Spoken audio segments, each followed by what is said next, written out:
perpectives, and we are going to start again the last session of intense day. So moving on to how to exemplify interdisciplinary approaches and also give a picture of perspectives around the topics of diabetes and obesity. And we have the pleasure to have Michal BRZEZINSKI. Yeah, I'm not fluent in Polish, so sorry about that. And you're of course welcome. So Michal is from the Medical University of Gdansk, and he's the Vice President of the Polish Health Program Society, Chair of the Department of Pediatrics, Gastroenterology, Hepatology and Children Nutrition at the Medical University of Gdansk. He's the author and coordinator of the prevention program 6-10-14 for Health, the first Polish extensive program against lifestyle disease at children and teenagers. And he also received several important awards from the Medical University of Gdansk and the Polish public health organizations. So you have 20 minutes for your presentation, and then there will be 10 minutes for discussion. Thank you very much. Good morning and welcome. As I was introduced, I'm working in the Department of Public Health. My primary place of work is the Department of Gastroenterology, Nutrition and Children's Hepatology. I'm not a chair already, hope to be maybe in the future. I'm also a coordinator of health program 6-10-14 for Health. It's a health program based in our University Clinical Center, which is working on children's obesity problem. It's the biggest program in Poland. We've got under our care about 3,000 children with overweight and obesity from the region of Gdansk, and we do yearly a screening of about 30,000 children who are living in Gdansk. So it's for like 4 years already, so we have a huge group of children that we have already screened, and a huge group of children that we work in for a yearly basis. They work with us for a year time.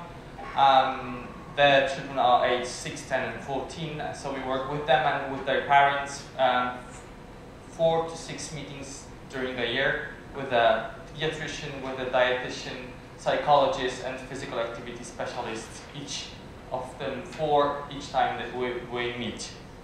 But today I was asked to say something from the clinical perspective and also from the public health perspective, as I also work in public health programs, and since January also in public institution Polish National Health Fund, which is also responsible for funding treatment for obesity in Poland. So this is the most often perspective that we see of a obese child. It's a child that doesn't do nothing except for sitting in front of TV or sitting in McDonald's. And when we very commonly say about obesity and children's obesity, this is the problem that we see, that for sure the child does not do anything else but just eat junk food or sit in front of TV. And it's very misleading, and from our perspective we already know that it's totally not true. Most of our children try to do something, most of our children try to eat healthy, most of our children try to do physical activity in school and outside of school, but the environment that they live in is not very often helping them to do so. So, because, well, if it would be very easy to find a solution, we would just say, so eat less, move more. Okay? It's as simple as that. As we all know, it's as simple as that, and it's totally ineffective. Giving such a simple advice is harming for the patient. If you say, well, you're obese because you don't move properly and you eat junk food, it's very often harming for them because they usually try to do something in this matter, or if they will be educated properly, they will start to do something in this matter, but very often it's not enough to change the habits in eating and physical activity. It does not only not only those two things influence the ratio of obesity in a single child and populationally based as well. So we are the generation of people who are starting to be more sedentary than ever and more eating junk food than ever. It was published in 2005 that children who were born after 2000 are probably the ones who will live shorter than their parents for the first time in human history. Well, it was not exactly evidence-based thesis, and it was discussed very many papers later on that it's not true, we cannot say it without any kind of good predictors, but there is something in the sentence, a piece of truth probably, that maybe if we not do something in the future, the children will not live shorter, because the medicine is developing still, but probably they will live less healthier than the parents of these children. So, which way should we choose to go? Should we really stand and wait what will happen in the future with the more obese population of children in adulthood and adults? Or maybe we should try to do something to decrease the ratio on each level of a single child, single adult, or on the public health perspective as well. We know the vicious circle of childhood obesity. Well, we usually start from a quite healthy child who's, well, probably starting to eat a bit more food than he should, and a bit less quality of the food, although I know few vegetarians who are really obese and overweight, because it's not only what you eat, it's also the amount that you eat it. So you can become a very obese vegetarian or even a vegan without any bigger problem. And the vicious circle starts somewhere over here. If you are mildly obese child, you decrease your physical activity, you start to have additional health problems that I will speak about in a moment, and then the moment spreads to become a severe obese child or severe obese adult. We all know that the risk of obesity in an obese child is 7-fold time bigger than a non-obese child. So it's a huge additional factor for being an obese adult to be an obese child. What are the health consequences? For sure, it's obesity itself as a disease, and it's something that we very often still forget, that obesity is not only a huge risk factor, but obesity is also a disease itself. For sure, it's low self-esteem. For sure, it's hypertension in children, low physical activity, low exercise capacity, which is something different than physical activity. Loneliness as a sign of self-esteem as well. Sleep apnea and dyslipidemia. Those all are some symptoms of metabolic syndrome, which we can recognize in children at least 10 years old. We cannot say in younger children, as IDF also recommends that we cannot recognize metabolic syndrome in child 6, 7, 8-year-old. Although we have got children aged 8, 9 who are facing and making all the markers of metabolic syndrome already. And this is the question what to do with the child. The social consequences of obesity are very, very many. It's something that we very often see go be fat somewhere else. I think it's a very good sentence of showing what is the social perspective to obese child. It's saying that we don't want to have you in here, you are obese, you are different, go being fat somewhere else. Yeah, you very often the last taken to a team in the physical activity classes. The very few people want to get hang out with them. Very often they close together in groups of obese or overweight children. As they feel more comfortable in a group of overweight and obese children, they understand each other. They even have a kind of communities, very often online, on Facebook groups for only obese, overweight children when they ask each other to come into this group.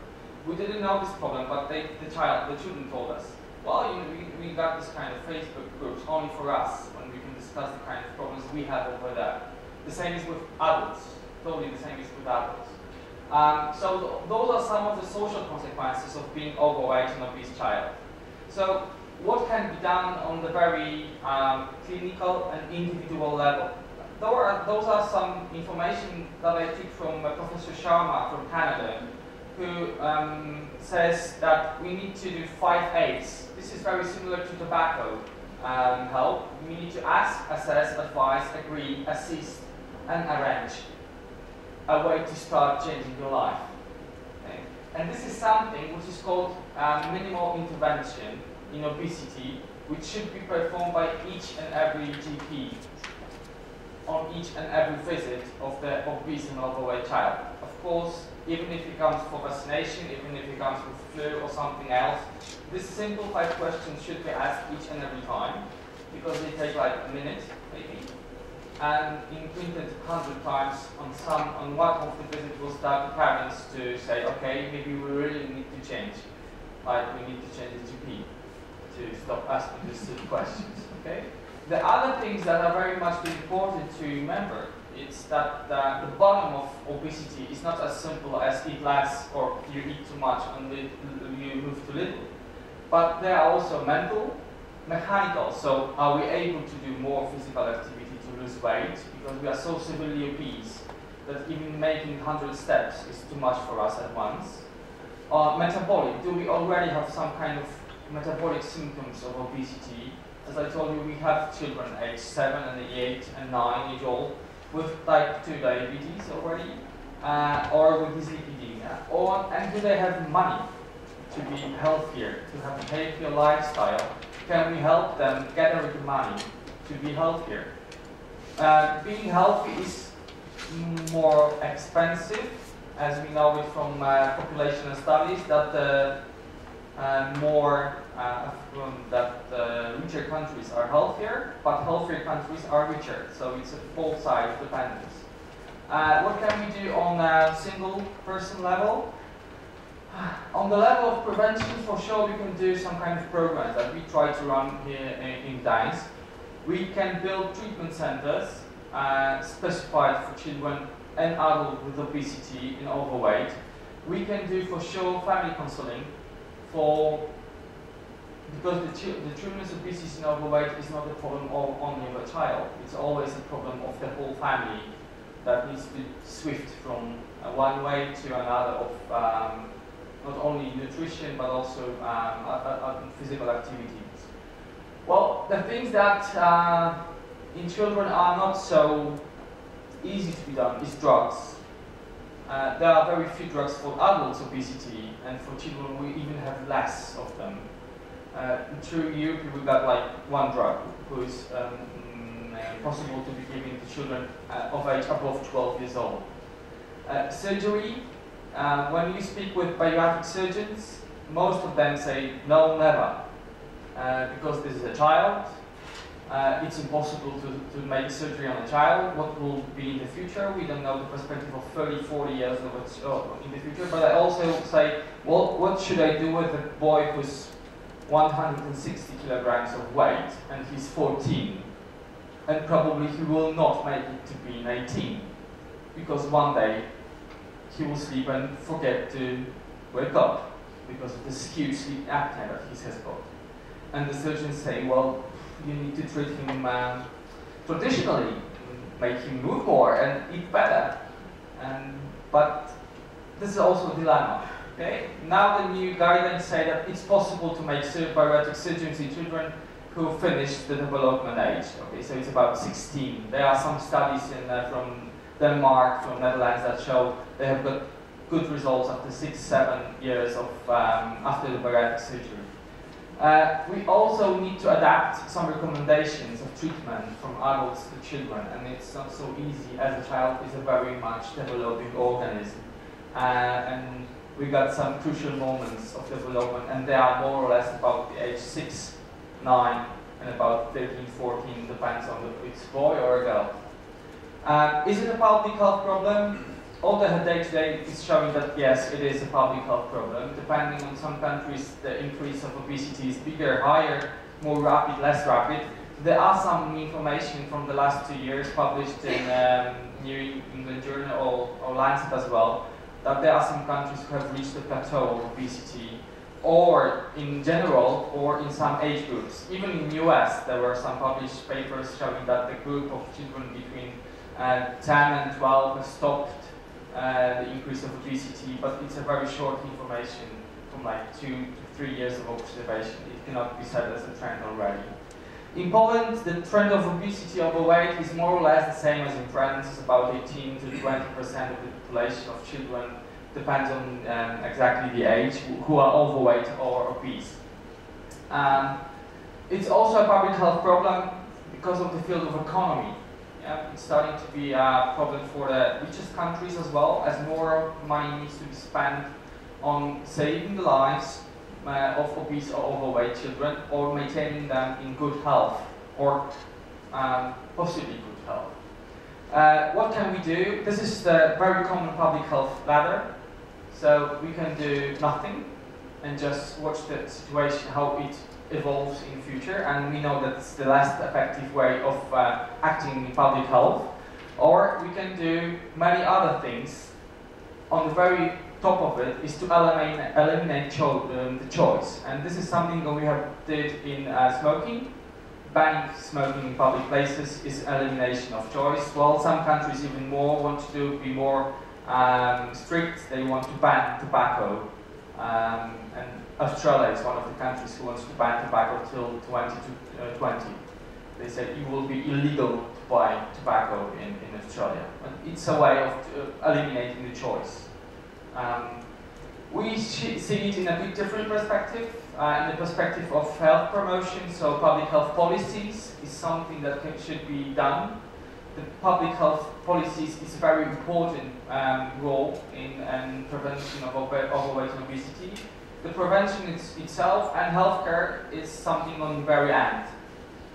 We are usually, as doctors, on the very end of the stage, and too late to help very often, and enough to maintain the possible health of the overweight and obese child, or in adults, to decrease the risk of complications or to manage the complications. Of course, education is the very most important, but it's totally not enough. Educating people about changing lifestyle is not enough to make them change the lifestyle. Okay? And we know it from many papers. Public regulations like food labeling or taxes or banning commercials in TVs are the most recognized methods of decreasing the obesity ratios. We don't know exactly what will the taxes show because they are very recent way of public policies. France is one of the countries that introduced some taxes. Hungary is the other one who made the biggest one. The result that we already is seeing that the money for the health is higher. So the income to the budget is higher, but we don't know if the money will be sent to doing something in the public health interest. Some of the countries like Finland, Sweden introduced this kind of taxes many years earlier, in 70s and 80s, and they really have a bit lower prevalence of overweight obesity in the population. Local environment for health is something most important, so public transportation, playgrounds for children, the cities need to develop in the way thinking about public health as well, which is very hard to be made. Speaking with governments on the local level is very hard to convince them that they need to think about developing the cities in a way to be health friendly. Prevention, one more in here. In 2008, in Tallinn, there was a Tallinn chart developed, and one of the most important sentences said over there is that every minister needs to be a health minister. And I think it's a very good point of view on public health. The public health depends on the Minister of Finance, the public health depends on the Minister of Health for sure, but social affairs as well. They all need to think about developing the country for healthier people as well. If the Minister of Finance will not give money for health, the Minister of Health will not be able to do nothing exactly. The prevention is, of course, early screening in all age groups. The earlier we will be able to identify some risks, the more efficient our treatment programs will be. Counseling for risk groups, that's for sure. In children, by mostly consulting with dietitians, consulting with physical activity specialists, and giving them the chance to work with those specialists for a longer period of time, and coming and going back to them, because the crucial moments of youngsters also needs to be consulted with dietitians, psychologists. If they are 14, 15, they now starting to be adults in their own opinion and starting to make some bad choices also in nutrition and physical activity. Financial support for those who do not have money to be healthier, to eat healthier and do some physical activities, but it should not be financial support direct, so it cannot be money given for nutrition and money given for sports, as there are studies that show that this kind of financial incentives do not help directly. Those need to be some coupons, bonds to buy healthier foods in stores. Healthcare, there's always a question, is the medical staff prepared, except for people who work with people with obesity, like endocrinologists, diabetologists, or some pediatricians. Probably most of the staff is not prepared to work with obese, overweight children, as well as our hospitals usually are not prepared to work with obese and overweight children. The clinics have not enough big chairs. The tables are not prepared for, I don't know, 350 kilograms of body mass. Are the hospitals prepared? Probably not everywhere. Probably in France it's better than in Poland already. Drugs, surgery, and long-term effects. All the surgeons, bariatric surgeons, say that they are the most effective way of treating obesity.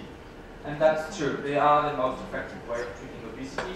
Additionally, they are a very effective way of treating diabetes, long-term, for like 5, 6, 7 years after the surgery. But the truth is that we have got many, many too little surgeons in Europe to be able to manage obesity with surgery. Most of European surgeons, I've been to like 2 meetings of European surgeons, say, well, we need to train them more. But probably will be not able to finance not only the training, but finance so many surgeries, and then have a long-term follow-up of the patients to help them to stay not overweight and not obese. So those are all the financial costs of helping people to not become or not to be any more overweight and obese. As we know, the financial costs are the biggest on the end. So if we will stop to giving money on the financial costs on the healthcare, probably it will be much, much bigger, as always, as giving them on public health perspective. So it's all from my clinical and public health perspective. If you have any kind of question, I'm open to answer them.